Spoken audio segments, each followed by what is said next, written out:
नमस्कार। स्वागत है आपका प्रिय विद्यार्थियों सूरदास के पद भाग 12 है।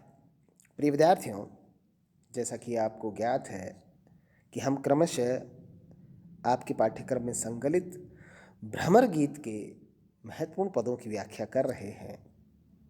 आज हम फिर एक पद की व्याख्या करेंगे। हम उस पद की पठन आपके सामने मैं करूं। सूरदास जी बड़ा सुंदर पद लिखते हैं।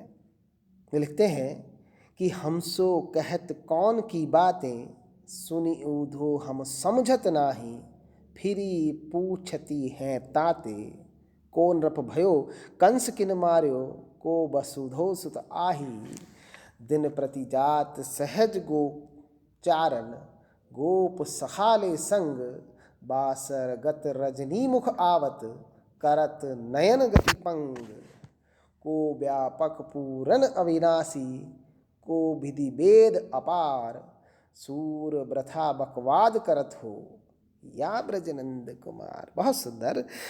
हे उद्धव, तुम क्या बातें कर रहे हो? ये ब्रज तो किसका है? केवल और केवल नंद कुमार का है।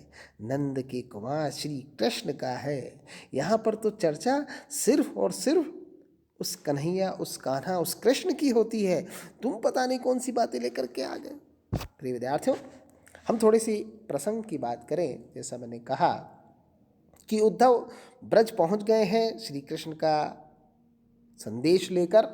साथ ही जो उन्होंने प्रण किया था कि मैं जाकर के गोपियों को निर्गुण निराकार पर ब्रह्म के तत्व का ज्ञान दूंगा और उन्हें समझाऊंगा कि तुम कृष्ण के प्रेम को भूल जाओ। शाश्वत सत्य तो वह परब्रह्म है, निर्गुण निराकार परब्रह्म है, उसकी साधना करो, कृष्ण के पीछे क्यों लगे हो। तो इसी तरह की बात जब उद्धव गोपियों के सामने करते हैं तो गोपियों को बड़ा बुरा लगता है। वो कहते हैं, हमने तो सोचा था कि उद्धव आए हैं और कृष्ण का बड़ा सुंदर सा संदेश देंगे, लेकिन ये तो कहते हैं कि संदेश उनको भूल जाओ। तो उन्होंने पिछली बार कहा भी था कि तुम यहाँ पर क्यों आए हो? तुम कृष्ण जैसे तो लगते हो, लेकिन अंदर से कृष्ण जैसे हो नहीं। अब जब ज्ञान, योग, साधना जैसी बातें गोपियों के सामने उद्धव करते हैं तो गोपियों को वो बातें समझ में नहीं आती। इसीलिए गोपियाँ कहती हैं कि हमसो कहत कौन की बातें, तुम ये हमसे किसकी बातें कर रहे हो? तुम हो तो श्री कृष्ण के संदेशवाहक, उनके मित्र जो हमारे लिए संदेश लेकर के आए थे, लेकिन ये बातें तुम किसकी कर रहे हो? सुनी उद्धव, हे उद्धव सुनो, हम समझत नाही। ये तुम्हारी ऊट पटांग बातें, निर्गुण निराकार पर ब्रह्म, साधना, योग, तप, ये हम समझी नहीं है। फिर पूछती हैं ताते, इसीलिए हम वापस बार बार तुमसे पूछ रही हैं। कृपा करके हमें स्पष्ट रूप से बताओ।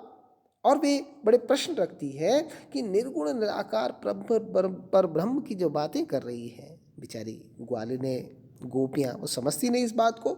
ज्ञान और योग की बड़ी गहरी और गंभीर बातें वो समझती नहीं है, इसलिए कहते हैं हम समझी नहीं। फिर तुम्हें पूछती हैं और प्रश्न क्या करती हैं? उल्टा उद्धव से ही प्रश्न करती है कि को नृप भयो कंस किन मार्यो, को वसुधो सुत आही, कि तुम बताओ कि कंस को किसने मारा और कंस के मारने के बाद वहाँ का राजा कौन बना, और माता देवकी और वासुदेव का पुत्र कौन है जो इतने बड़े बड़े काम कर सकता है, जिसने कंस को मार दिया। और दिन प्रति जात सहज गोचारन, गोप सखाले संग, बासर गत रजनी मुख आवत, करत नयन गति पंग। तो वो कौन है तुम बताओ जिसने कंस को मारा, जो माता देवकी और वसुदेव का पुत्र है? हम तो उसे जानते हैं। तुम ये निर्गुण निराकार किसकी बात कर रहे हो?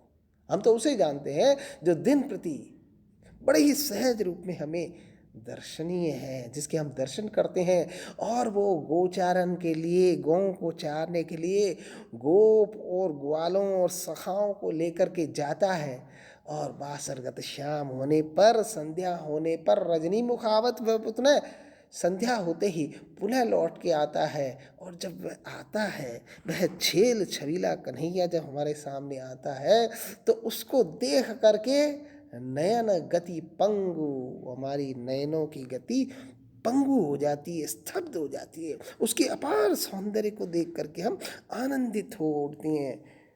तो क्या इससे भी बड़ी चीज़ है कोई निर्गुण निराकार? हमारी बात समझ में नहीं आए। को व्यापक, आगे वो कहते हैं कि को व्यापक पूरन अविनाशी को विधि वेद पपात। हम तो इस कृष्ण को जानती हैं जो माता यशोदा का और बाबा नंद ने जिसको पाला, और अब कहते हैं कि बाबा वसुदेव और देवकी उसकी माता है, जिसने कंस को मारा है, जो गैयों का चारण करता है और रात को शाम को लौट करके आता था और हमें स्तब्धित कर देता था। और तुम जिसकी बात कर रहे हो, क्यों व्यापक पूर्ण अविनाशी को विधि वेद अपार, ऐसा कौन जो सारे विश्व में व्यापक है, पूर्ण है, अविनाशी है, जिसका नाश ही नहीं होता, और जिसे वेदों में भी अपार कहा गया है। हमारे तो वो समझ में ही नहीं आता, जो संपूर्ण सृष्टि में व्याप्त है, तीनों लोकों में व्याप्त है, लेकिन वो दिखाई नहीं देता, ना सुनाई देता। हम तो उसे जान ही नहीं पाए। हम जिसे जान पाए हैं वो तो हमारे सामने है, हमारा कन्हैया, हमारा कृष्ण। इसीलिए सूरदास वर्णन करते हुए कहते हैं कि गोपियाँ कहती है कि वृथा बकवास करत हो, तुम तो फालतू की बकवास कर रहे हो, जो है ही नहीं उसकी बात करते हो, और जो सामने है उसे कहते हुए तो नाश हो जाएगा। उस अविनाशी को ज्ञात करो। या ब्रज नंद कुमार, तुम्हारे निर्गुण और निराकार की बातें हमारे समझ में नहीं आती, क्योंकि ये ब्रज तो उस नंद कुमार का है और इस श्री कृष्ण का है। यहाँ पर तो सिर्फ श्री कृष्ण ही श्री कृष्ण है।